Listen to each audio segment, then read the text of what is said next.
Une légende du club marseillais, Éric Dimeco, a choisi de critiquer vivement la politique menée par Pablo Longoria à la tête de l'EM.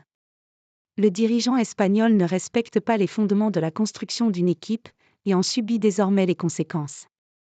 En grande difficulté en championnat, l'Olympique de Marseille va essayer de retrouver le sourire à l'occasion d'un quart de finale de prestige face au Benfica Lisbonne ce jeudi soir, 21h. Une rencontre que l'EM aborde avec un état d'esprit assez négatif en raison d'une série de défaites en cours et de nombreux absents sur blessure.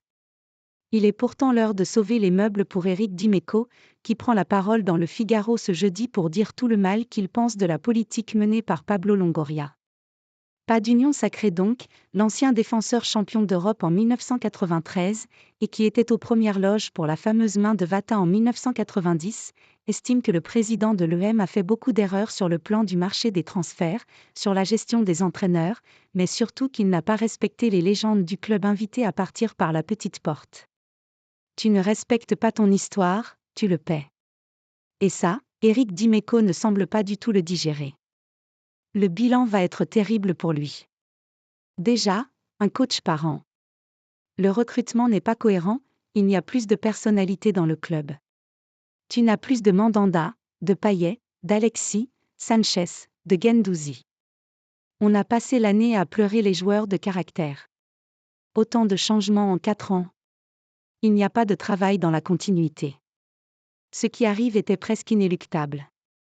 Tu ne gardes pas les joueurs qui ont l'ADN LEM. Je n'ai toujours pas digéré la manière dont ils ont traité Mandanda, par exemple. J'étais un des rares à monter au créneau au début quand ils l'ont mis sur le côté. La fin de saison avec Sampaoli m'a donné raison, car, dès que les matchs couperets sont arrivés, il l'a fait jouer. Quand je vois ce qu'il fait à Rennes et ce qui se passe chez nous depuis. Quand tu ne respectes pas ton histoire, tu le paies. Cette année, c'est le moment de payer, a souligné l'ancien défenseur de l'EM, qui estime que la saison décevante du club olympien n'est que la suite logique de la gestion de ces dernières années. Une attaque appuyée de la part de Dimeco, pour qui Pablo Longoria devrait s'occuper un peu plus du long terme et moins jouer au Monopoly avec l'effectif marseillais comme ce fut le cas ces dernières années.